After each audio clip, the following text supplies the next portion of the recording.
welcome back to another edition of the Change My Mind podcast. I won't change my mind because I don't have to, because I'm an American. Yes, you are, and I'm Wesley Sykes. To the other side of the ether is the John Krasinski to my Joseph Quinn. It's Mr. Nicholas J. Eskfryer, leading man for hire. It's amazing some of the actors and actresses that we've seen involved in A Quiet Place. I'm getting ahead of myself here, but Joseph Quinn, John Krasinski, Lupita Nyong'o, Emily Blunt, Cillian Murphy, Jamon Hunsu. Like I know Jamon Hunsu's not ever a leading man, but for him to be as far down that list as he is like it just goes to show like what this universe has had to offer. Credit to him, because he's kind of like our modern day Samuel L. Jackson. Like he can be in everything. He works in everything. He's like in every movie seemingly, and it's always effective. It's always good. Like this guy is never not working. Except in terms of like star power, he's not on that same level. I mean, no, not the same level, but much. he's in everything though. Like in the same way, like you know, he's what's his name? Nick Fury in Marvel. He is a Jedi in Star Wars. He's in Pulp Fiction. You know, he's getting eaten by a shark in Deep Blue Sea. You know, he kind of does everything. That man does do everything. I will say too, on the note of Jamon Hunsu, I remember a few years ago he was talking about how he didn't make a whole heck of a lot of money, as much as everybody else does. I hope that's changed since he brought it up, because like you said, he's a very busy man and he's doing a lot. So and part of the connective tissue in the A Quiet Place universe.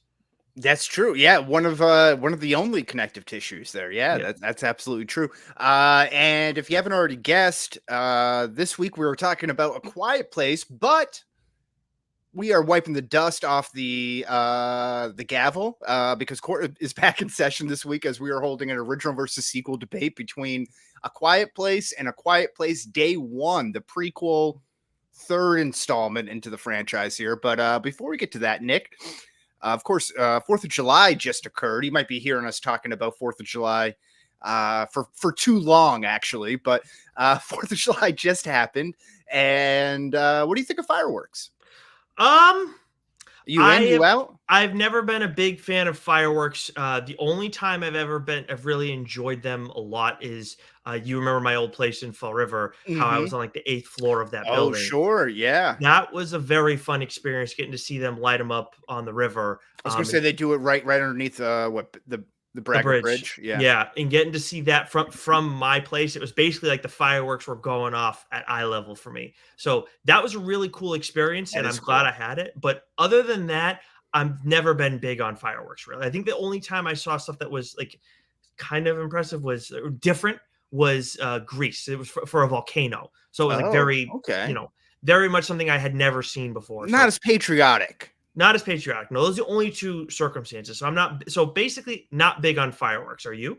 That's interesting, because I don't like exclusively associate fireworks with patriotism in American culture. You know, of course they're like from China, right? That's like where they originated.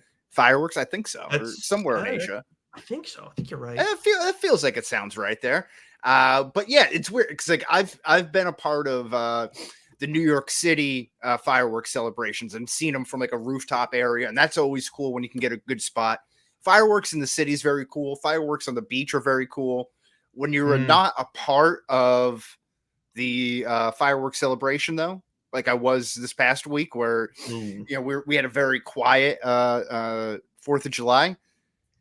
They could be a little bothersome. You know, you're worried about the baby waking up. Usually the dog's freaking out, but for some reason this year he was very calm throughout. I don't know what his deal was, but he was fine throughout it. But the real thing that freaks me out, and I don't know why people still do this, is all the injuries. Of course, we know about like what Jason Pierre-Paul is like the most famous one, but I saw two stories this past week. One was both about firework injuries. One was a father, I think this was in the New York Post, who died and had his head blown off because he had one of those like Dr. Seuss, Uncle Sam top hat sort of things. Like, you know what I'm talking about? He had like one of those hats on and then had a firework on top of it.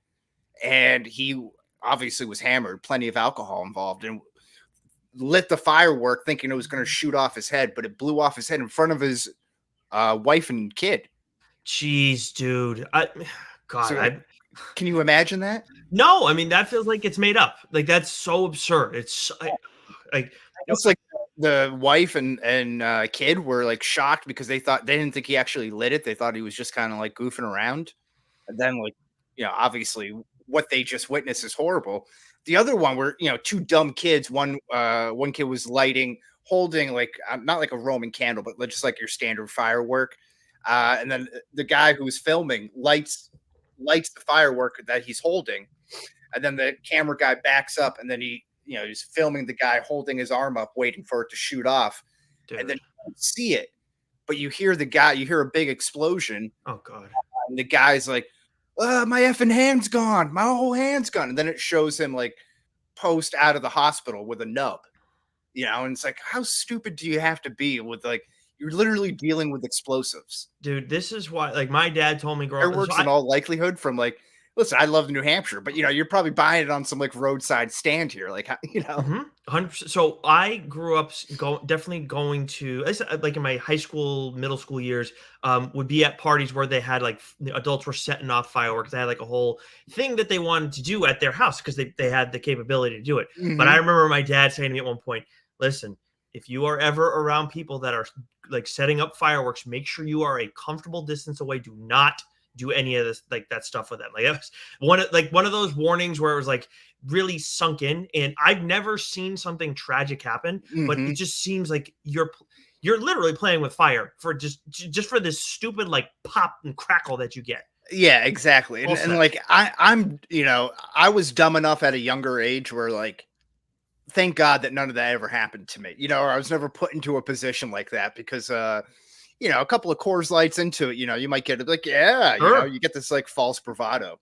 Yep, 100%. We all do stupid stuff. So it's like that's terrible that those two things happen. By the way, I do want to circle back on the fact checking. You were correct that that fireworks do originate. It looks like it's Luang, China. Okay, Luang. I'll take it. I'll take it for the dub there.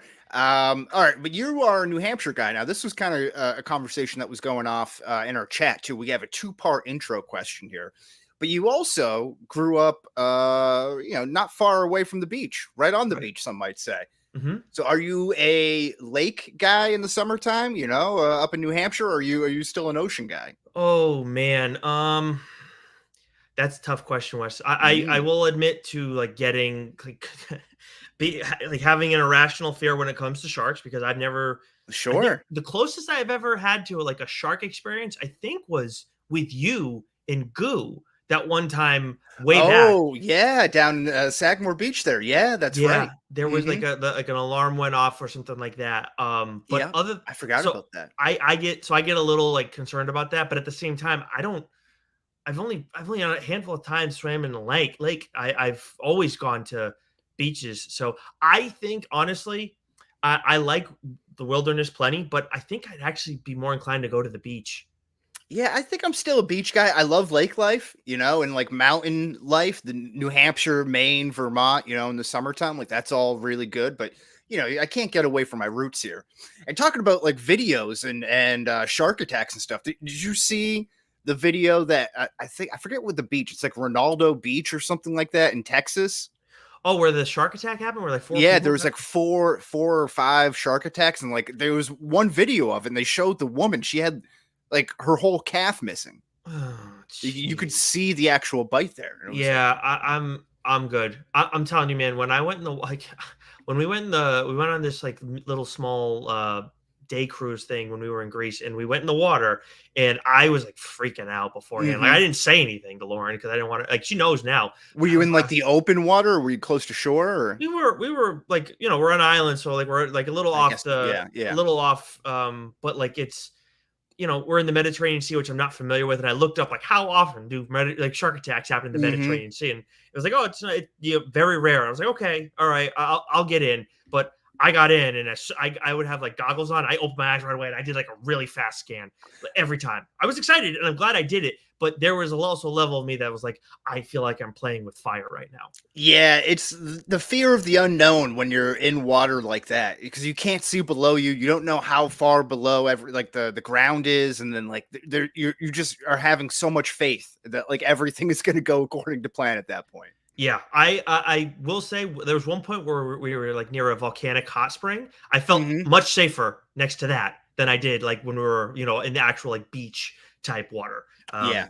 Which is Yeah, I hear you on the shark things. I try not to get too. Sometimes I feel like it's just like propaganda. Like when you hear about like crime in cities, it's like, Mhm. and then you talk to people who are actually from there, and it's like, oh, it's not like as bad as the newspapers are making out, or like the news Right, is making it out to be. Like I right. think it can be kind of like some of that situation in some sense, but That's fair. there are heightened sharks, and definitely in my area now, at least around the Cape and everything. There's like the increase of sharks is like so much, but at the same time, they're tracking all of these sharks. So like Mhm. while you get the pings, like hey, there's a shark in this area, let's clear the water. Like we were talking about the last time, one of the times that you guys came down. We're just more aware of it before. I wonder how much we're just swimming around us before and like not doing anything. I think that's a big thing. Like people just didn't know, and I don't like it's just and we got lucky, more so, or Yeah. just who knows. But yeah, I will say I do think there is a level of like irrationalness to it on my Hmm. end. But it's like so something I do battle with here and there. But if we were talking about like if you were like nice enough to have a choice of like living on a beach or living on a lake, I will say I'd rather live on a lake I than would on too. than on a beach. Yeah. Because you don't have to worry about erosion or like hurricanes or things like that. Like the lake, it's like fresh water. I don't know. It's like what's in there. Maybe a snapping turtle is like your worst thing you're dealing with. Hmm. One last thing on the video, because I get these videos all the time. I love them. They're like people who saved like trapped animals. Like sometimes it's like a goat who got its horn stuck in like a wire fence, and then they free the goat and like put it back over the fence. Or I saw one that was like an owl that was out to sea, and these guys are out in a boat and they like bring the owl back to shore and like fly back off. Those sort of things. Sometimes it's like beached fish or sharks or Hmm. things, and it's like these guys like are able to wrestle the shark back out to water, and they're fine. This one guy, I just saw it today, was what looked like to be like a mid-sized great white shark that was beached on a boat ramp. So like where you like launch like a boat launch, like where you back your car into to drop your boat off and everything. It looked like it was beached there, and he's grabbing it by the tail, and the thing's like flopping around trying to get him to stop. He doesn't, the shark doesn't know what's happening, and he goes into like almost shoulder length water with this thing to keep trying to push it out to sea, and then you just see him get pulled down. No. And that's the end of the video. Like I don't know what happened. There was no story or like I'm checking the comments to be like, what happened here? So I couldn't follow up with it. But I mean, like, what an idiot. I there's a part of me that's like doubting that, like not you doubting like the validity of the video. Like, It, it could have been, yeah. I mean, did they listen, yeah, edit it or it is the something? internet, it is Twitter, so you definitely do have to It's, keep that in there. honestly, we know that the internet has like lied or gotten things wrong plenty of times, but after how like the Haktua girl like was turned out she's not a Sure. teacher, that Yeah, whole bit of yeah, like in the right. way that was like broadcast out there, it was like she lost her job and all this stuff. It's like it's so false. I just some things that just seem so bizarre. Like you have with the internet, you have to doubt it. That said, when it comes to There's a lot like of stupid people out there though, too. yes, when it comes to saving like a beach shark, any other animal, hey, go for it. A Yeah. shark, though, man, I'm sorry. Like, I get the whole like they're not trying to, like they don't know better. They're not trying to go after us or whatever. Yeah, but like they do. So I'm just gonna leave that. Let Darwinism run its course, Yeah. and we'll it's one for us today, and then we just move on. Nothing Yeah. personal. Yeah, exactly. It's not like you can sit this like fish down and be like, listen, I'm going to try and save you here. I know we're normally enemies, but let me just help you. Let's put a truce here for a few minutes, and I'll help you back into the water. And then maybe you won't bite me later. And the shark's like, okay, sure. It's the frog and the scorpion, the Yeah. old fable. How about like good call, but how about we see all these sharks starting to swim closer and closer to shore. Maybe some of these sharks are like repeat offenders. Maybe they're just Sure. like, oh, I got back in the water somehow last time. I'll be able to do it again if I go too close. Well, No. allegedly, that Texas shark attack, apparently, I was hearing this from Scott Zolak on 98.5 The Sports Hub this morning. So he was saying that it was the same shark every time. It was So all the like same it day, could right? I think so. I think it was all on Hmm. the same day. Yeah. Okay. So like There you go. The repeat offenders. Yeah. So they got to eat, man. They may not like the taste of us. But, I don't know how you know that. But that's like apparently a thing that shark did. If that's the repeat offender. went back for 4 courses. I mean, Yeah, it was eating good. Yeah, buffet style. Yeah, exactly. But okay, enough shark attacks and Twitter videos and all that stuff. Let's get to your comic book minute. A superb choice. Another big week in comics. We got the start of a new X-Men run from the Ashes. The Krakoan era is done, and we got a bunch of new titles, new creative teams taking on these new groups. X-Men issue 1 out this week. That's got Cyclops, Beast, Magneto, Psylocke, Juggernaut, Magic, and a few other characters mixed in there. But an interesting team, quite a few characters that I like, but it also kind of feels like an odd bunch to have together. So I'm looking forward to checking that out. We also got the penultimate issue of Ghost Rider Final Vengeance, which has had the Hood in the mix as well. We got Ain't No Grave issue 3. This is by Scotty Young and Jorge Corona, a pairing that we've seen quite a bit from over the years. Joe has talked about him a couple times on TLDR. And then from Dark Horse, we got Monsters Are My Business issue 4, and then Kill All Immortals issue 1, which we've been talking a lot about on on TLDR. We had the writer of that series on the show. So you may have you've seen some of that from us previously. That is finally out for everybody else to check out. As for TLDR this week, the interview with Ryan Stegman, who we've had on quite a few times. Of course, he is the co-creator of Vanish. He did a ton of stuff with Venom, co-creator of Null. He is now the penciler, the artist for X-Men. So we talked to him with the first issue dropping this week. So had a fun conversation here, talked to him about another project that he's got coming up that we got a little bit of a look at too. So that is it for the comic book minute this week, Wes. Awesome. All great things to look forward to there. We also got, in Marvel related content, we got the trailer for Agatha All Along. Did you see that? Yes, I did. How did you feel about it? I don't really know what's going on. I'm not crazy excited with for this show as it is. Mm-hmm. I'll watch it. I like Aubrey Plaza. I love Catherine Hahn. They're great. So and I like all things Marvel for the most part. So I'll give this a chance. My expectations aren't super high for it. I think this is another instance of we're dealing with a character who has been around, but not like a prominent major character. Like she's had her moments. But they're going to be able to get creative and have fun with it. I liked it. I like the vibes that they have. And I feel like this, it's coming out during Halloween season. So you can get a little scary. You can also get a little spooky, goofy, silly at times too. Catherine Hahn plays very well into that. So I think this has really good potential to just be entertaining. In terms of MCU impact, that I'm not as sure about. I'm not. I think it missed the boat on making any sort of impact, just with how long it's been separated from WandaVision and everything else that's transpired. It's all right, you kind of missed the wave on it. But I agree with everything that you said. I hope it lives up to at least that point. And I haven't been critical of it, but at the same time I've been curious. I was surprised that Agatha Harkness was going to get her own series. Again, I know the success of the show, but the first trailer definitely impressed me. I'm on it's in my good graces right now. And I'm not sure if I appreciate or am annoyed by their marketing tactics of changing the name as many times as they did, and then be like, wait, hold on, this was Agatha playing tricks the whole time, and it was Agatha all along. They did get me at first. They got me, at least with the first one when they changed it, I was like, wait a minute. And then the third one was like, okay, what's going on? Yeah, it was getting goofy. Yeah. So it was but I think that helps set the tone in some capacity for the goofiness that we could see. But when we talk about missing the mark, I think that was, I don't think it was a bad idea. I think it might have just been a tad too aggressive of a move though.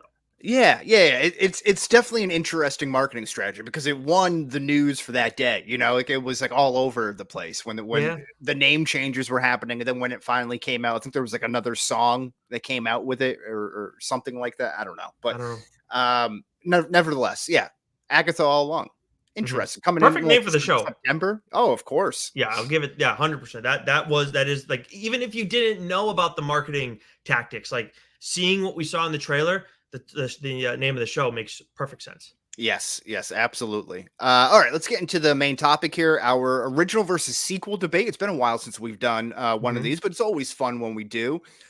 This is A Quiet Place versus A Quiet Place Day One, with apologies to A Quiet Place Part Two for being left out here. But what are you gonna do? Yeah, it's I mean, we just I mean, Quiet Place Day 1 obviously just came out, so there's a level of that recency bias, and then, I mean, A Hmm. Quiet Place started it all. Of course. I will say I'm baffled by this, but I need to make mention of it. We always try and do, like, if it's, 3 movies or more, we try and do the best versus the second best or perceived second best, whatever. I perceive number 1 as the best, and I know recency bias, but it felt like coming off of the third one that was the second best because I liked the second one, but I didn't love it. I don't Hmm. remember loving it, and Cillian Murphy's in it, and again, a good movie, but didn't think it was on. I thought it was the third one of this bunch. But looking at the grading, this actually has the highest Rotten Tomato score at 91%, 92% split. This is the audience's favorite one, not the critics' favorite one. But we'll get into that as we go through the tail of the tape. So I actually just go into the first one, Wes? Yeah, yeah, take it away. You're going to be defending A Quiet Place, the first installment in the trilogy series there. Yeah, I guess that's like the appropriate way to say that, right? Because even though it's like the third installment's a prequel. Yeah, Okay. no, no, no. Yeah, This I'm is the first confusing installment. myself. Yeah, in a way, this is the original versus prequel too. But either way, Yep. a family struggles for survival in a world invaded by alien creatures with ultra sensitive hearing. Casting crew, this is written and directed by John Krasinski, starring Emily Blunt as Evelyn Abbott and John Krasinski as Lee Abbott. Then we have the Abbott children, Millicent Simmons, Noah Jupe, and Cade Woodard. And then we have the man in the woods, Leon Russum, and his the old man's dead wife, Rhoda Pell. As for the Hmm. box office and critics reception, this brought in 340.9 million worldwide, with 188 million domestic, including a 50.2 million opening weekend, all on a $17 million budget. Woo. Crazy. This got a 7.5 out of 10 on IMDb with a 96-83 split on Rotten Tomatoes. So again, that is the highest from a critical standpoint, Hmm. but from an audience standpoint, that is at number 2 on the list. And it's got a 4.2 out of 5 on Google reviews, with 80% of Google users liking this movie. Yeah, what I will say for this series, they do a very good job of keeping the cast small, Mhm. which allows the audience to kind of get a little bit more invested to it. You're not stretching out too further than you can reach there, Yeah. So yeah, good stuff there. Quiet Place Day One. The synopsis is a woman named Sam finds herself trapped in New York City during the early stages of an invasion by alien creatures with ultra sensitive hearing. This was written by John Krasinski and Michael Sarnowski and directed by Michael Sarnowski, starring Lupita Nyong'o as Samira or Sam, Joseph Quinn as Eric, Alex Wolff as Ruben, Damon Hansu as Henry perhaps, then Elaine Umahir, I don't think I pronounced that right, as Xena. Again, very short cast here, but Mhm. this is hauled in 178 million worldwide through 3 weeks, including 94.3 million domestically and a 52.2 million opening domestic weekend. This received a 6.8 out of 10 on IMDb, an 87.73 split on Rotten Tomatoes, and a 2.8 out of 5 on Google reviews, with 63% of Google users liking this movie. And it looks like A Quiet Place Day One has a 60. I know we talked about it before, but I think it was a $67 million budget. Oh yeah, that's right. I think you did say that. Yeah, yeah, Yeah. yeah. So Okay. it's done well. It's done very well monetarily, right? Because if we add like half, right, or it's got to be 2.5 Yeah, times. it's like at least 1.5. I think that's like for Okay. big budget movies. I don't know how much it varies. Maybe this is like considered a big budget movie where it's like an IP franchise, but Hmm. I think for like the Marvel superhero stuff, you can consider like two, like twice. Gotcha. Okay. Well, I don't know, but I'm sure it varies at 178 through 3 weeks, this is a pretty significant success. Obviously, for not to the sure. same level of the original, but it has done, that's pretty much 3 times, very close to 3 times the amount of the budget. So it's done very well. All right. And just to remind people of our format here, we're each going to open with about 60 seconds of an opening argument. Then we have 6 questions. Each will go back and forth. We'll have 45 seconds to a minute to give our argument, and then we'll also have 30 seconds to retort to each other's argument before moving on to the next question, if we so choose. Nick, do you want to run through the questions real quick? I got to grab my phone. Yeah, absolutely. So we are going to answer 6 questions, as well as having an opening and closing argument. The first question is going to be, which movie is scarier? The second will be, which leading cast represents humanity more effectively in an apocalyptic setting? Which leading cast would you rather follow in this apocalyptic setting? So 2 different things going on there. Which location would be tougher to survive in? Which movie features the bigger liability in surviving, the children or the cat? And which movie told a more interesting story? Love it. Awesome. Some good things here. Nick, where you have the first movie, would you like to go first with your opening arguments? Or Sure. I'll lead actually, things and off. I got to pull this up real quick because I think I deleted it by mistake. Your opening argument? Well, all my notes, I closed out a bunch of tabs here. Of course, yeah. Well, I will lead us off so that way Poorly you can prepared. look through all of that. If you want to just give me the green light. Yeah, go for it. Okay. So, all right, I'll try. I'll just time myself then. All right. We'll get started here in. Where's my clock? Oh, Jesus, I'm all out of cahoots here. Okay, so get started in 3, 2, 1, go. So, A Quiet Place took the tensest moments of horror films and amplified them. There aren't many movies that must be experienced in a movie theater. When they usually provide like a ton of action or this crazy sequence or some or other like wild visual experience. And great, but A Quiet Place changed the game, all while giving us an amazing story. There is nothing like this so far that we've ever seen in terms of taking the volume, taking the sound and making it a character in the movie. I haven't seen anything like this. I would assume we will at some point down the line, but outside of these films, it would just be a ripoff of A Quiet Place. So where we see that all in horror movies and they've made it much more impactful here, this is a 5, I guess to quote the boxers, a genre-defining movie. 3, 2, 1. Oh, I gotta get the sounder up here. Yeah, where was that? I'm all over the place right now. It's a tough start to the week. I've been on vacation all last week. I'm hopping right back in. Got a full day today. I forgot you're coming off vacation. How many excuses can I come up with right now? Well, it's fine. You can keep if you're subpar in your argument too, then I'm not going to care. Yeah, I just concede that too. Yeah. Right. We might have a couple concessions here. Okay. But we'll see. I don't know. It happens. Oh, concessions? Oh, I thought you meant like conceding like, the retort time. You mean concessions, like flat out? Perhaps maybe something comes to me, but there's one in particular that I had a tough time trying to spin on. Okay, well let's see if you can spin your opening argument after I. Break that from the jury, please. By the way, that's not a good way to start before the opening argument. Yeah, no, it's not. But I'm not mad about it. You ready to roll? Yeah, let's do it. 3, 2, 1. Good afternoon, good evening, good night, good people of the jury and people all over the world. I'd like to thank you for taking the time out to hear this case. And I'm going to be arguing why A Quiet Place Day 1 is just so much better, and for the reasons why. It's scarier. It has the leading cast that represents humanity more effectively in an apocalyptic setting. It has the tougher location to survive in. It features a bigger liability in surviving, in my opinion. And I think it told a more interesting story. So I think that, I'm going to lay out all the facts in front of you.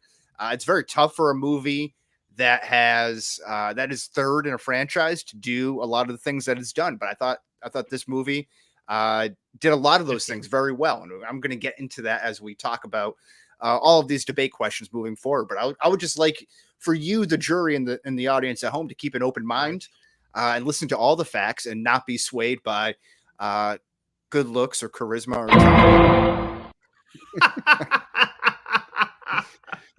All right, that was well done, sir. I gotta get back. I gotta get moving here. Yeah, all this Karen Reed trial stuff. It's debates between that, and then we had the presidential debates a few weeks ago. I don't want to get too poly-charged here, but debates in the air.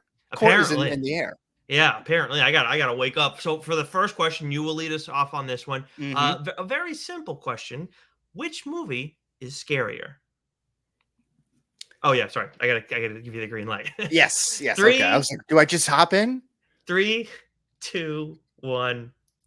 Okay, I'm going to preface a lot of these questions. You might hear the same preface a couple times throughout here, but the first movie does have the advantage of being the unexpected, of the audience not knowing what to expect. But however, day one features plenty of jump scares and maybe more time with the aliens on screen, from what I can imagine.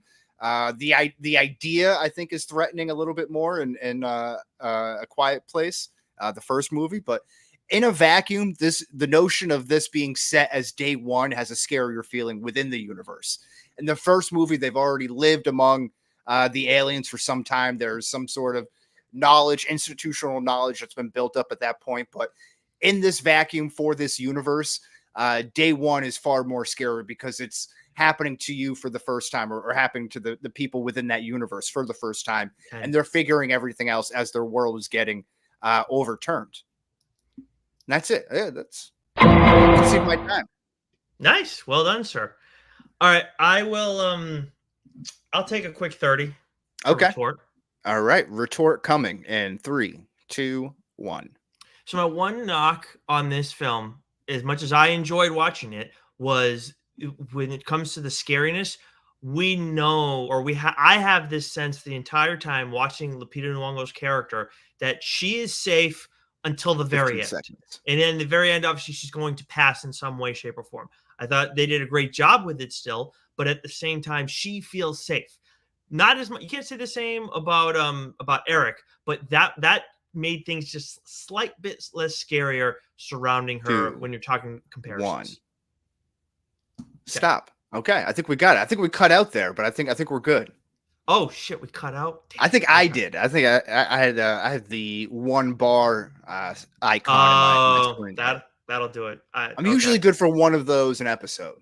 You are, but it's well timed, sir. Well done. You see, you're on your A game. Yeah. The computer and AI. Well, AI knows how much shit you've talked about it, so I think the computer's working in my favor right now. Oh, okay, in your favor. Got it. Okay.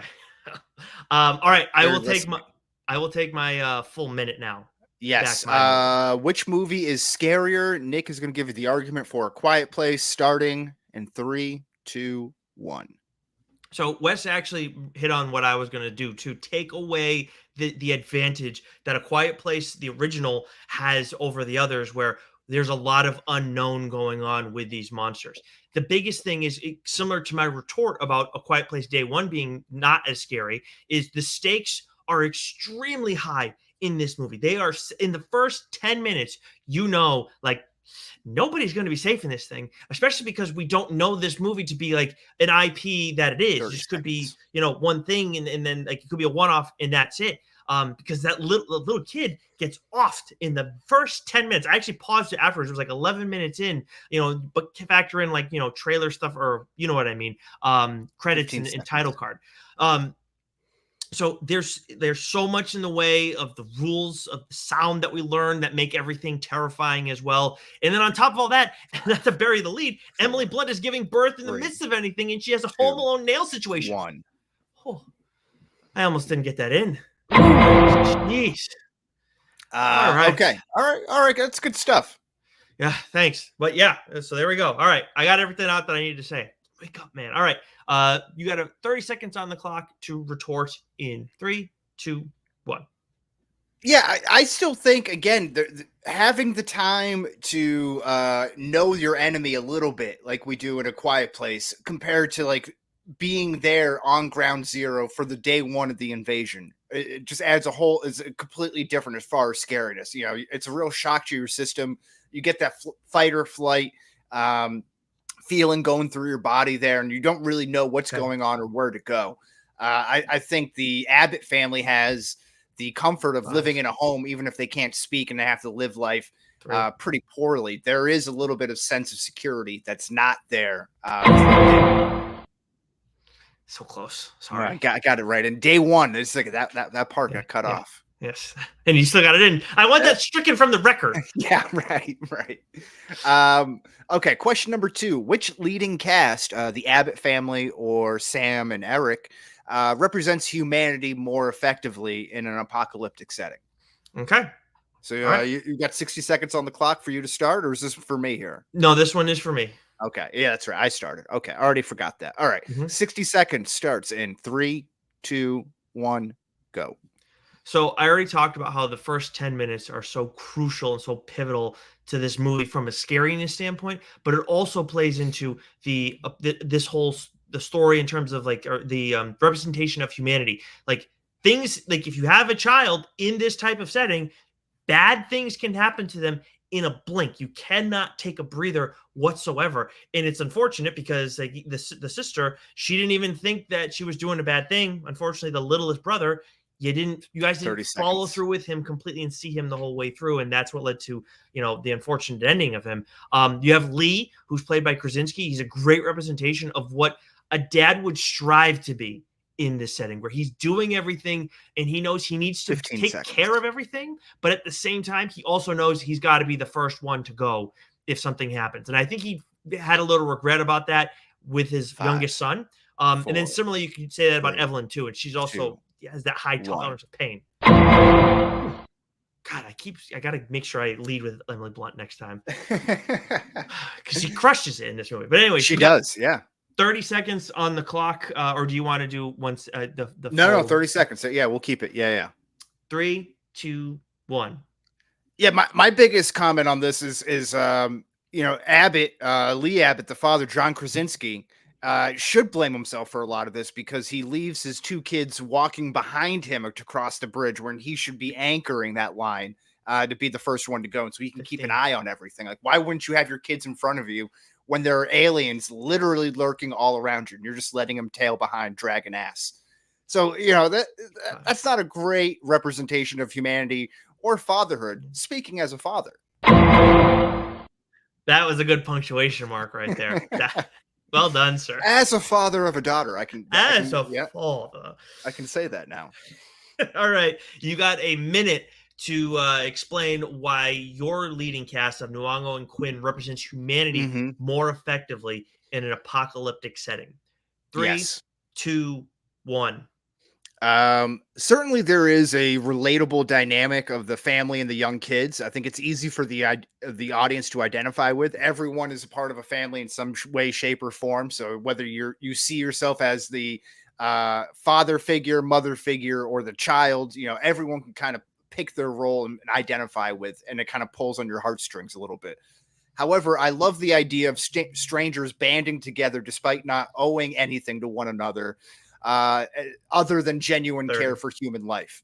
And that's what we see with Sam and Eric there. That they don't know each other. They have no previous history, but they come together due to the circumstances, and they trust one another. And I think that's something that we don't really see a whole lot of in today's world on display.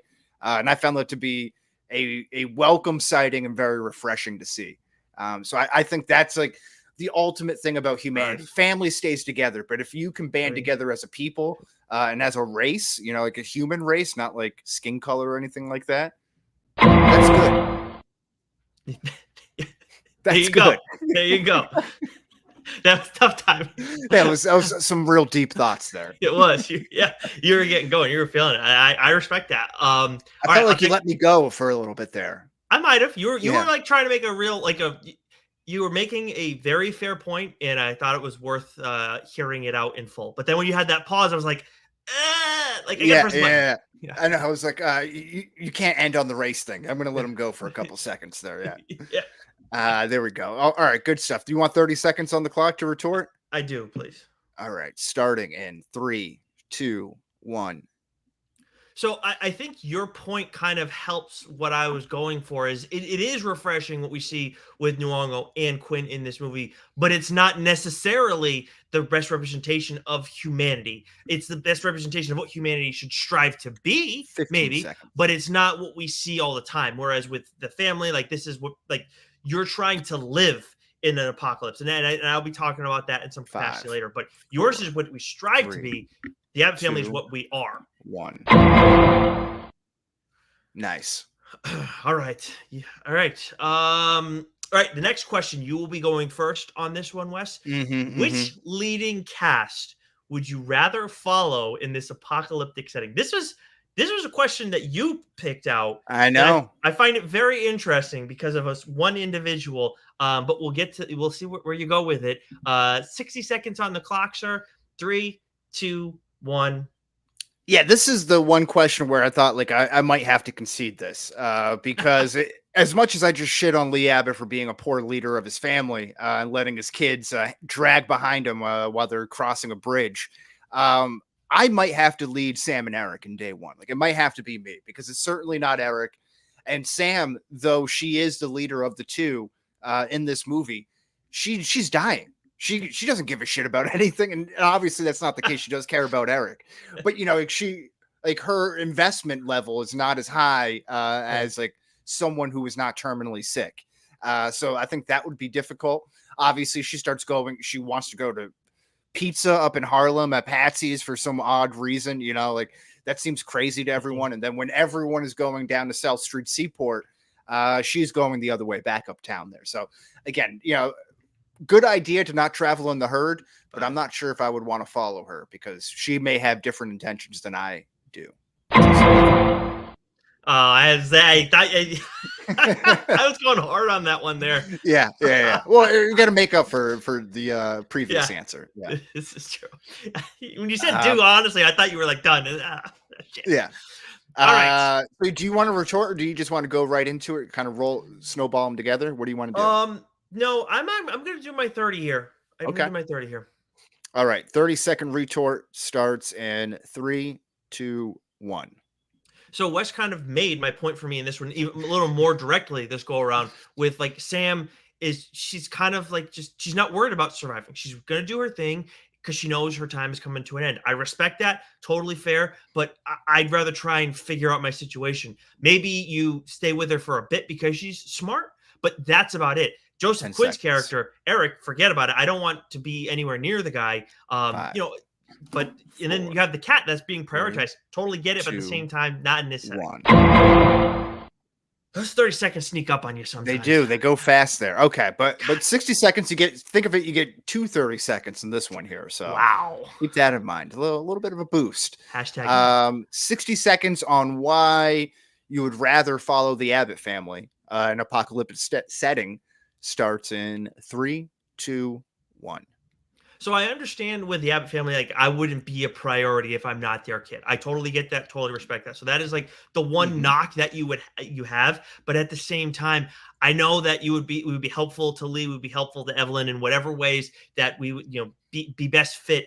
Whether it's catching fish, helping cook the dinner, whatever that is. But Lee's the kind of guy you want to be with in this whole mess because he is a good dude. Yes, family first, totally get that. But no one is as capable as this guy. And in this setting where you're out in living in a town out in like the wilderness, you need to be able to, be a jack of all trades. And then with Evelyn, she's tough as nails, man. The one knock that you have on these two is that they got pregnant in this whole mess. That is it. I mean, like I get what you said about their other son who passed, 15 seconds. That was a mistake. They've learned from it. But two awesome people that would to be like stuck with in this apocalyptic 5, setting. 4, I'm done.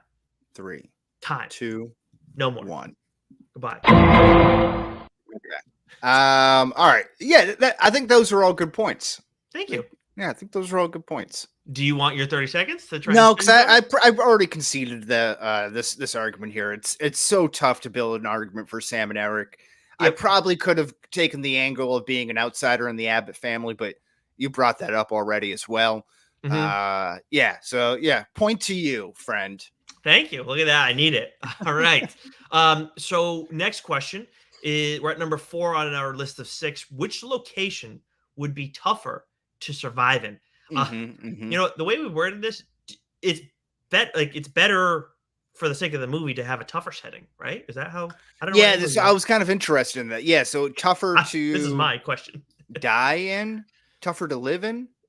I think tougher to. I approached it as tougher to live in. Like which one's like mine is the more challenging one to live in. Okay, yeah. Okay, that's how I approached it too. So Okay, all right, we're on the same page. So for you, the listeners, we are trying to advocate like which is a more interesting setting, basically, to kind of deal with in this apocalyptic setting, which is more challenging because it makes for a better movie story. Blah blah blah. Let's do it. So it's on me first. I'm on first. you. Oh, okay. All right. Yeah. So 60 seconds on the clock in 3, 2, 1. So in a city, obviously, like there's a whole lot going on at first. It can be very chaotic, but you can also get away with a lot. We see that with Sam, with the cat and everything, how they're able to survive some hiccups along the way. And then with so many idiots that you have in the city at the start of it, in the chaos, you can as long as you lurk in the shadows, you're gonna be fine. If you can survive that main wave, you're in decent shape. If you're on an island, like Manhattan, there can present challenges where the monsters never leave, but that's not every major city. In a town, yes, there are some pros to it, but you have to survive on your own.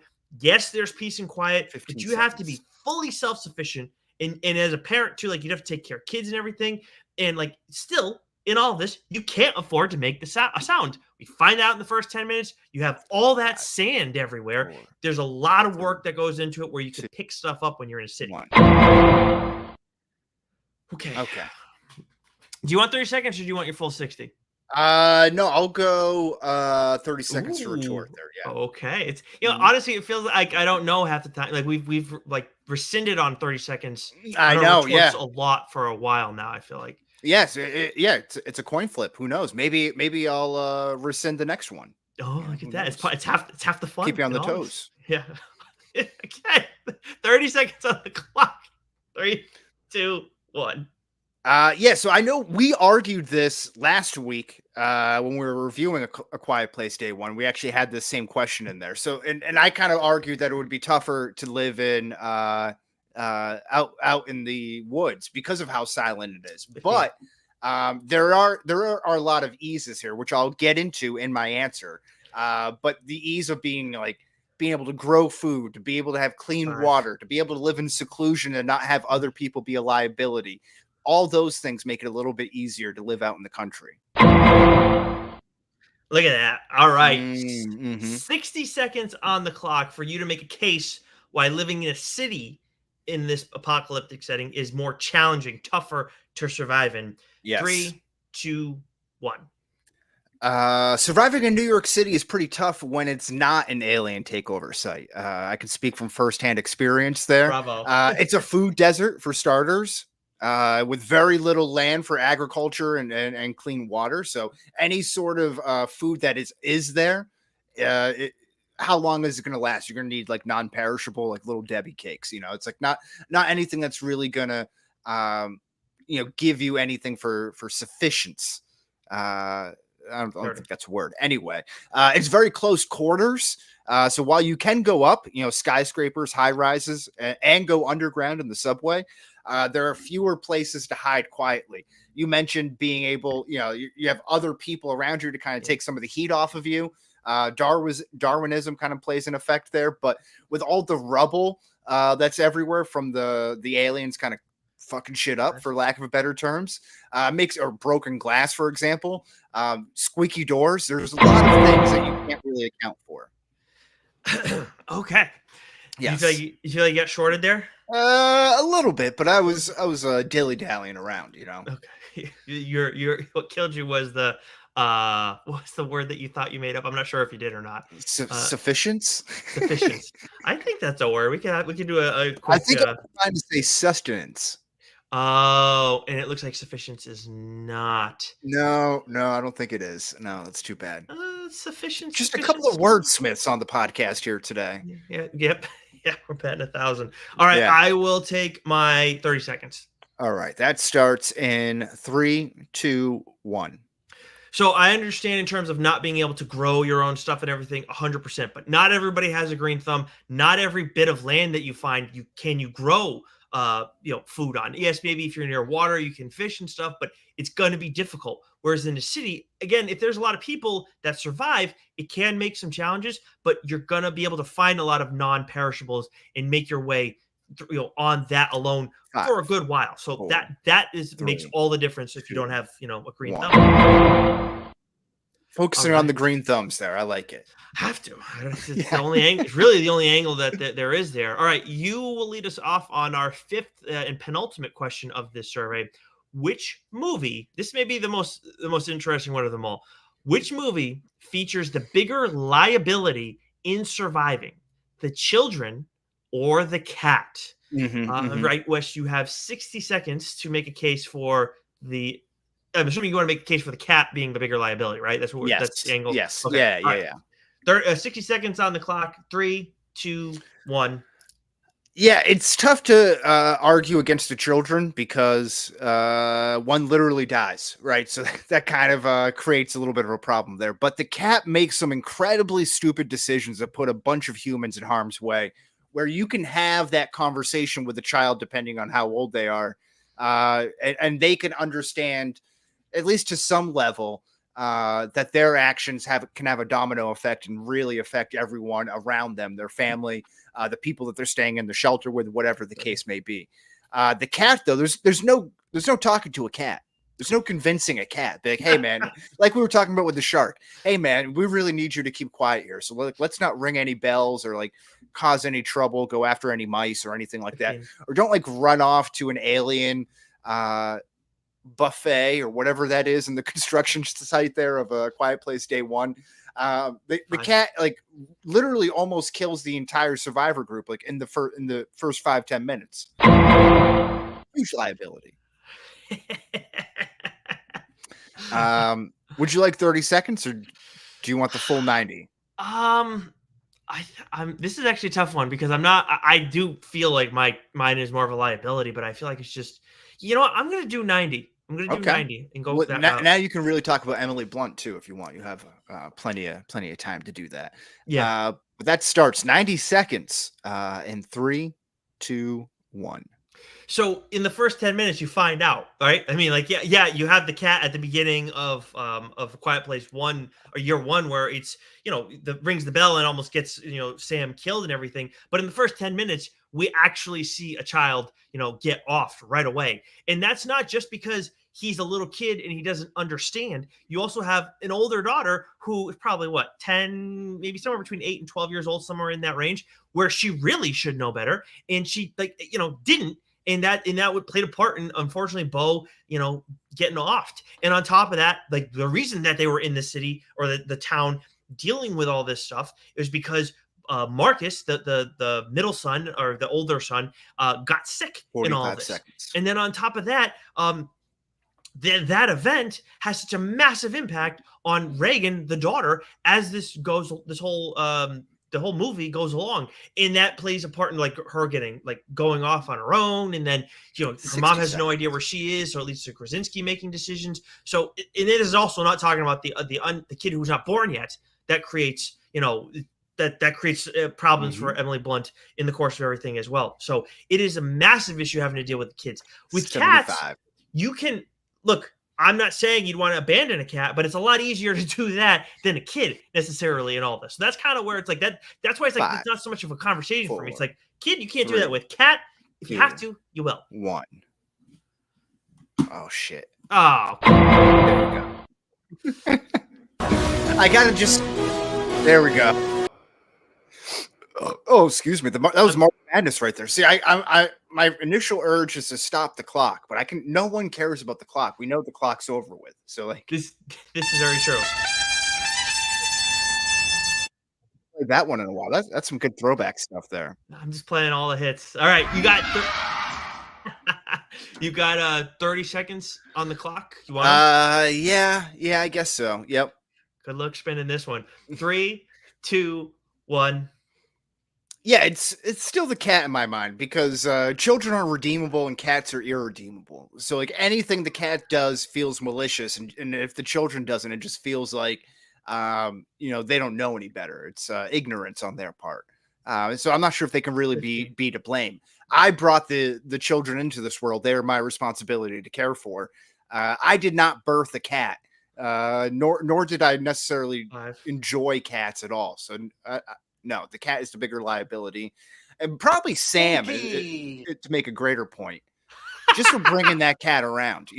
She's dead. Stinky. Like this isn't part of my argument anymore, but like this just crossed my mind. Like, what is she thinking? Like she's terminally ill. She has the cat, and she's like, I'm just gonna risk everyone else's life here because I don't really care. This is why I wouldn't follow her.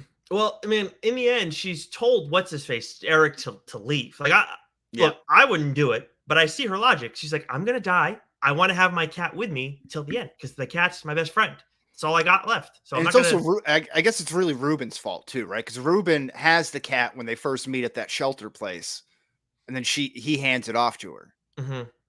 Yeah, So, I mean, yeah. it's like Eric took the risk. Like he knew I'm hanging out with a woman who's prioritizing a cat during this whole mess. Like, buyer beware or whatever. Yeah, no, I think that's right. Yeah. So maybe Sam is the biggest liability in all of this. Maybe. Okay. Lastly, we're ending as we come to a nice clean landing, to this. Which movie told a more interesting story? Man, I can't talk today. Neither of us can really. This is on me. This is on you. This is on me. This is on you. Okay. 60 seconds starts in 3, 2, 1. I've kind of beat this like a dead horse, but from the jump, the stakes are set with this movie, with the original A Quiet Place. When you see a kid get off, in obviously an important role, it's just that sets a massive tone. And then you've got so many things at play. This story is what's interesting is like yours is more about survival. And mine is about survival, but it's also about attempting to live in this whole mess too. 30 seconds. So we have, survival on the basic level, and then you have the monsters. You have, trying to, like, you see like Monopoly where they're like having a nice meal. Parents like trying to teach their kids stuff and all this. You have John Krasinski trying to learn more about the whole situation. He's got like his Charlie Day set up in the basement. He's trying to develop the hearing aid for his daughter. They're bringing life into the new world. You have so many things going on where it's like they have a life in this. It's not a great life, but they have a life in this setting.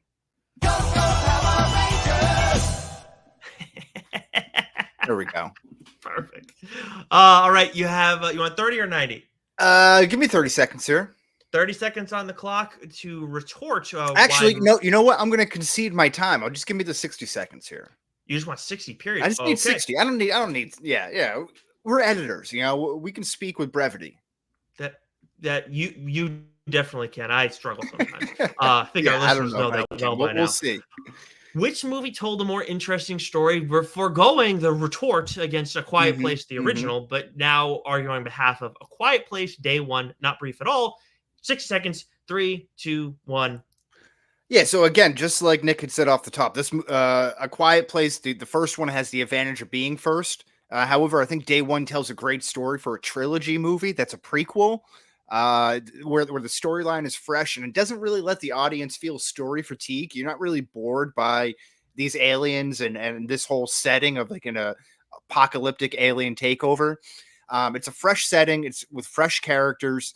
The audience is immediately drawn to and rooting for them. Is what even just to kind of keep going through it. Samira's outcome at the end of it, but you still want her to end on a high note, and she does get that. They keep you invested despite knowing that this is a near immediate prequel to the events of the first two movies, which I think is very difficult to do. We talked about that in our review. Also in this debate here a little bit. We do know the outcomes, but yet they still gave you enough new stuff where you're like, wait, is this going to lead right into the next one? And it does. But it's good. Roadhouse. It's good. I felt like that was a Peter Griffin ending there too. So that was timely. It's good. That's good. Yeah, it's good. Yeah. Okay, so would you like 30 seconds to respond? No, I am going to forego my 30 seconds. You have the floor to lead us in our closing arguments. Yes. Okay. Yeah. We should do 45 on this one. Yeah, Right? yeah. 45 works for me. All right. Call it 45 for the closing argument, Wes, on your representation of A Quiet Place, Day One being the superior of these two movies. 3, 2, 1. Yeah, people of the jury, audiences at home, thank you for hearing our arguments, sometimes jumbled arguments. Hopefully, we sounded a little bit more coherent than the two late 70s, early 80-year-olds who were on the debate stage not too long ago. But nevertheless, I think Quiet Place Day One is a scarier movie, if for nothing else. Just the setting of being literally day one. No one has any idea what's going on. The leading cast represents humanity more. Again, the idea of having two strangers come together and support one another through this, I think, is something that's missing from this world. And again, shows that we're all the same people at the end of the day. Leading cast would follow into apocalyptic setting. Let's move on. Which location is tougher to survive in? New York City, no question. I think I laid this out perfectly for you. It's very interesting. The cat's the liability. You get all the ideas. You make the choice. Power's with you. Oop, wrong one. Oops, I pressed the wrong debate sounder. There we go. My bad. All right. Okay, 45 seconds. Closing arguments for Mr. Eskfryer starts in 3, 2, 1. So we've talked about it already that this movie benefits from being the first one more, but this benefits more so, I think, than any other movie that we've debated so far in our original versus sequel series. But again, that's not what you're supposed to be voting on. You're supposed to be voting on how we argue this conversation. Thankfully, it doesn't end there for the original A Quiet Place. We got a better story. We got more compelling characters because we're not just dealing with survival. We're also trying to live in this new, I guess, in a new normal in a way, which is why this will always be the first movie of the trilogy from that I will look to rewatch above the other two. All right. Bam. So that's it. Okay, so that's the argument there. A Quiet Place versus A Quiet Place Day One. You, the people at home, let us know. We're not going to put a poll out, but maybe if you want to tweet us at CMM_podcast. And then the winner of this will no longer have to, won't have to give the cast and crew names for any of the movies that we review. So hopefully I win so I can get off the schneid there. I'll tell you what, since we never put out the voting, if we don't put out, whoever like sends us a tweet or a DM first and says like the winner, like the first person that says it, yeah, that person does, like we do the flip flopper if necessary. There we go. I like that. That's a good idea. Didn't they used to do that in Rome? They would have like one person, like before Caesar, they would have like one person like sit at the post as like the leader of the country, and it was just like a normal person. Maybe, I don't know. I feel like I heard that told to me by Harvey Dent in A Dark Knight. Oh, wow. I feel like he says that when they're talking over dinner, when they're trying to figure out who the Batman is. Oh, that doesn't ring any bells. That's interesting. I feel like that says, yeah. And it was I will say, as I mentioned, I'm really glad that I got to go back and rewatch the original. And I'm going to do it with the second one too. I have only seen it the one time in theaters. So I'm looking forward to that experience and seeing why people, had it a little more highly regarded than the original and the prequel. Yeah, and I think I got to go back and watch the second one as well. But if you haven't, you should go out and watch, or if you have, you should go out and watch the prequel, because I think it's a great like summer blockbustery kind of movie thing. It's not, it's not like must see by any means, but I think it's like a fun scare. Could be a good like teenage date movie type of thing. Maybe if you just want to get out of the heat and kind of kill some time, like you'll enjoy yourself. Like this is a solid movie. I went a little farther than I originally planned to with my opening argument, but one of the things I was trying to hammer home with A Quiet Place, the original, and it is carried into the second and carried into the prequel, especially. It's a theater experience that you're not like that. It's just like something you want to be a part of. It's not, and I'm not one to necessarily be like that. Like I want to see movies in theaters, but I'm not like, oh, I need this theater experience. A Quiet Place is an exception to that rule. 1,000%. Yeah, because in the opposite sense of like Dune 2, where the sound of like Right. all the ships and Right. then the score and everything like kind of like encompasses you. Like the absence of sound really sucks the air out of the whole theater in like a very cool way. Yep, and it's still there in A Quiet Place day one, very much so. So awesome stuff. Yeah, and then the contrast with like the jump scares, right? So like you get those like high like high pitched sounds that go behind it, and it's like it adds to that jump scare moment when the monsters jump out at you. So I think that's good stuff. Okay, so grab your tickets. The train's leaving the station. Discharge depot. Choo-choo, bitches. All right, Nick. We had a great little vacation to celebrate the birthplace of our nation. But then you're going on vacation as well. So we got some fun stuff tuned in for you while you're gone. An episode on vacations that's already recorded. So that'll be, in your inbox, I guess.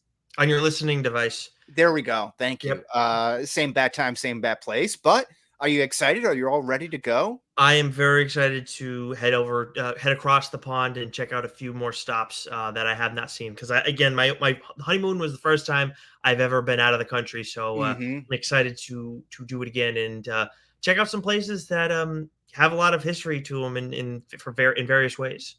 I hope you have better luck at the TSA. I don't know if I talked about this last week, but I hope you have better luck at the TSA than I did because I got groped twice. Well, I'll tell you what, if it happens to me, then we'll know that someone at the TSA is listening to us. I wish there was a way that you could know if you were going to get searched, but I guess that would kind of defeat the purpose. But, like I always get in the yeah, it might be one of the all-time dumb takes there. But hear me out. There's a reason why I want to say this. Because I'm going to, a little peek behind the curtain. Maybe I'm getting too personal here, but I always get airport penis. I'm not sure if you're familiar with that, but it's basically tiny penis where it feels like it goes like back up inside of me. And had I known that I was going to be getting patted down, I would have gone to the bathroom just kind of like, oh my God, been a little bit more presentable. Good God, man. That's okay. So I guess what I'm trying to say is my advice to you is maybe think of that beforehand, before you get in the line at TSA. You should have just done, I was in the pool. Yeah, right. Yeah. You're doing fine. You're sitting down in traffic, like you're sitting down the whole time. Like I feel like all the blood just entirely leaves that area of my body. Wow. Well, now I know. Thanks for that. Yeah. Well, yeah, there you go. You know a little bit more about me. Maybe I know a little bit more about you. We share things on this podcast. That is very true. We share ourselves very much so. If only the marathon bombers or like the 9/11 people had that thought. Be like, if only TSA could give me a heads up. Jesus. Good God, man. Yeah, that was something. Yeah. Oh, yeah. Give me a heads up. That was all right. That's pretty much. I'm very excited for you guys. I hope you have a great trip. Europe's beautiful. We won't say where though, because we're big in Europe, so I don't want like mobs of people coming up at you. Yeah, exactly. Thank you very much. I appreciate that so much. And you got anything planned? No. I just realized right now, have you had the same background as me the whole goddamn time? Yes, I wanted to be a part of the Hellfire Club. What the heck's the matter with me? Yeah. I didn't notice till right now. Wow, it shows you I'm on vacation mode. I wanted to be a card-carrying member. If you'll have me. And Joseph Quinn, the three of us. That's right. Yeah, three amigos. Three best friends that anyone could ever have, which is a tease for what's coming in next episode. Oh, I like that. We'll end it right there. Same bat time, same bat place. Stinky.